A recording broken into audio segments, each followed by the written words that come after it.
Hello student, आज की इस वीडियो में हम आपको पढ़ाएंगे महाकुंभ मेले पर निबंध जो बोर्ड एग्जाम में पूछा जा सकता है 2026 में। तो आपको ब्लैक पेन से हेडिंग डाल लेनी है। समय पहले रूपरेखा के नीचे लिखना है एक लाइन लिख के। नंबर 1 में है प्रस्तावना, नंबर 2 में है पौराणिक कथा, नंबर 3 में है महत्व, नंबर 4 में है आयोजन, नंबर 5 में है विशेषताएं, नंबर 6 में है महाकुंभ, नंबर 7 में निष्कर्ष। तो आपको 2 लाइन लिख के लिखना है बोर्ड एग्जाम में। नंबर प्रस्तावना में आपको क्या लिखना है?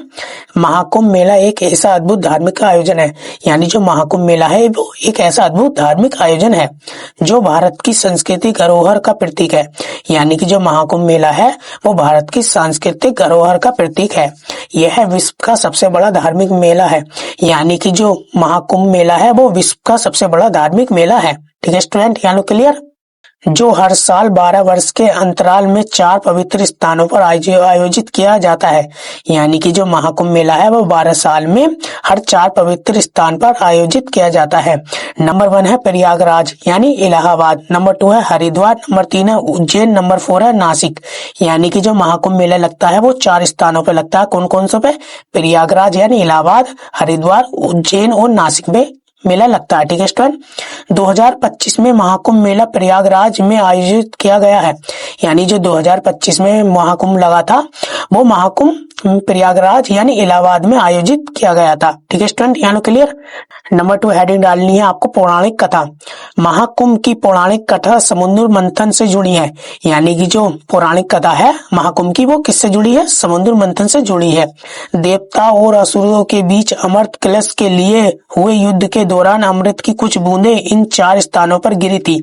यानी कि जो देवता और असुरों में अमृत कलश के लिए युद्ध हुआ था तो उसकी 4 बूंदें अलग अलग जगह पर गिरी थी, जिसके कारण ये 4 स्थान पवित्र माने जाते हैं। कौन कौन से माने जाते हैं? नंबर 1 है प्रयागराज यानी इलाहाबाद, नंबर 2 है हरिद्वार, नंबर 3 है उज्जैन, नंबर 4 है नासिक। तो स्टूडेंट इसी के साथ दूसरा पॉइंट आपका समाप्त हुआ पौराणिक कथा। नंबर 3 है महत्व। महत्व में क्या लिखना है आपको? महाकुंभ में लाखों श्रद्धालु गंगा, यमुना और सरस्वती के संगम में स्नान करते हैं। यानी जो महाकुंभ मेला है उसमें लाखों श्रद्धालु गंगा, यमुना और सरस्वती के संगम में स्नान करते हैं। कौन करते हैं? जो मनुष्य होते हैं जो महाकुंभ मेले को देखने जाते हैं वो गंगा जी के सरस्वती संगम में स्नान करते हैं। यह माना जाता है कि इस पवित्र स्थान से सभी पाप धुल जाते हैं और मोक्ष की प्राप्ति होती है।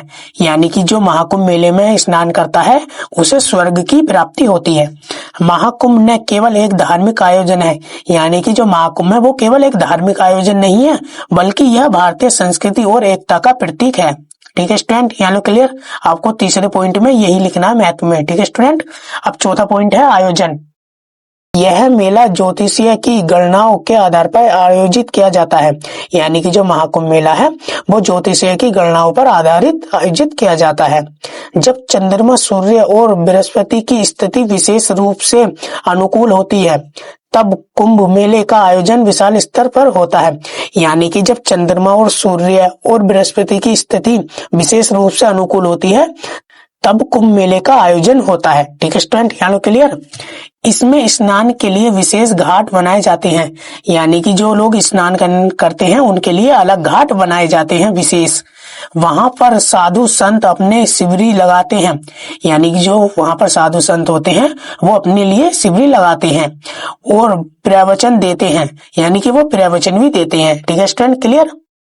इसके अलावा अर्धकुंभ मेला हर 6 वर्षों में आयोजित होता है।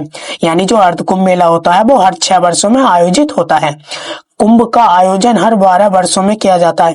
यानी जो कुंभ मेला होता है उसका आयोजन हर 12 वर्षों में किया जाता है, जबकि महाकुंभ का आयोजन हर 144 वर्षों में किया जाता है। यानी कि जो महाकुंभ मेला होता है उसका आयोजन हर 144 वर्षों में किया जाता है। ठीक है स्टूडेंट, आपको चौथे पॉइंट में सिर्फ यही लिखना है। 5वां पॉइंट है आपका विशेषताएं। यानी कि जो महाकुंभ की विशेषताएं हैं वो लिखनी है 5वें पॉइंट में। तो क्या विशेषताएं हैं इनकी? महाकुंभ मेला हिंदुओं का एक अत्यंत महत्वपूर्ण और विशाल धार्मिक आयोजन है। यानी जो महाकुंभ मेला है वो हिंदुओं के लिए है वो अत्यंत महत्वपूर्ण और विशाल धार्मिक आयोजन है। इसकी कुछ प्रमुख विशेषताएं इस प्रकार है। तो देखते हैं महाकुंभ मेले की विशेषताएं। नंबर 1 है त्रिवेणी संगम की पवित्रता। यानी जो महाकुंभ मेले की विशेषता है वो क्या है? यह मेला गंगा, यमुना और सरस्वती नदियों के संगम पर आयोजित होता है। यानी कि जो ये महाकुंभ मेला है वो सरस्वती नदियों के संगम पर आयोजित होता है, जिसे त्रिवेणी संगम कहा जाता है। यानी कि इसे त्रिवेणी संगम भी कहा जाता है। इस संगम ये स्नान करना अत्यंत पवित्र और मोक्षदायक माना जाता है। यानी कि जो स्टेम संगम यानी स्नान करता है वो अत्यंत ही पवित्र और मोक्षदायक माना जाता है। यानी मोक्षदायक यानी स्वर्गदायक माना जाता है। ठीक है स्टूडेंट, क्लियर। एक विशेषता ये होगी। दूसरी विशेषता क्या है इसकी? नंबर 2 है धार्मिक गतिविधियां। यानी इसकी दूसरी विशेषता क्या है? धार्मिक गतिविधियां। यहाँ स्नान, पूजा अर्चना, ध्यान, प्रवचन, कीर्तन आदि धार्मिक गतिविधियां चलती रहती हैं। यानी कि जो महाकुंभ मेला है उसमें क्या चलता रहता है? स्नान, पूजा अर्चना, ध्यान, प्रवचन, कीर्तन आदि धार्मिक गतिविधियां चलती रहती हैं। विभिन्न संप्रदायों के साधु संत सपने शिविर लगते हैं और धार्मिक मार्गदर्शन देते हैं। यानी कि वो धार्मिक मार्गदर्शन भी देते हैं। कौन? साधु संत। ठीक है स्टूडेंट, क्लियर। यहाँ लो इनकी दो विशेषताएं कंप्लीट। पॉइंट नंबर 6 में आपको क्या लिखना है? महाकुंभ मेले की चुनौतियां और समाधान। यानी कि जो पॉइंट नंबर 6 बनाना है आपको कॉपी में अच्छे से बनाना है बोर्ड एग्जाम की। तो महाकुंभ मेले की चुनौतियां और समाधान 6 पॉइंट में ये लिखना है। तो नंबर 1 है भीड़ प्रबंधन। महाकुंभ में आने वाले श्रद्धालुओं की संख्या बहुत अधिक होती है। यानी कि जो महाकुंभ मेले में लोग आते हैं उनकी ज्यादा संख्या होती है। ठीक है स्टूडेंट, क्लियर। जिसमें भीड़ प्रबंधक एक बहुत बड़ी चुनौती बन जाती है। भीड़ और नियंत्रित करना, श्रद्धालुओं को सुरक्षित रखना और भगदड़ जैसी स्थितियों से बचना आवश्यक होता है। तो स्टूडेंट आपको चुनौतियों और समाधान में नंबर 1 में ये लिखना है। ठीक है स्टूडेंट, क्लियर। नंबर 2 देखते हैं। नंबर 2 है स्वच्छता। लाखों लोगों के एक साथ आने से स्वच्छता बनाए रखना एक मुश्किल काम होता है। यानी कि जो महाकुंभ मेले में लाखों लोग आते हैं उन्हें स्वच्छता बनाए रखना बहुत ही मुश्किल काम होता है। मेला क्षेत्र में साफ सफाई, शौचालय और पेयजल की व्यवस्था करना आवश्यक होता है।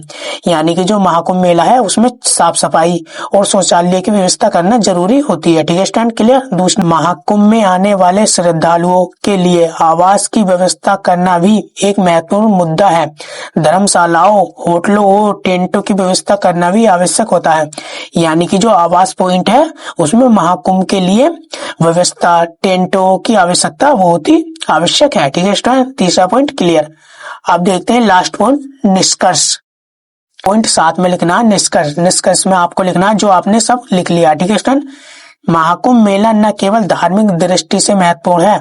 यानी कि जो महाकुंभ मेला है वो केवल धार्मिक दृष्टि से महत्वपूर्ण नहीं है बल्कि यह सामाजिक, संस्कृति और पर्यटन की दृष्टि से भी महत्वपूर्ण है। यह आयोजन भारत की समृद्ध संस्कृति धरोहर का प्रतीक है और विश्व को भारतीय संस्कृति की महानता का परिचय देता है।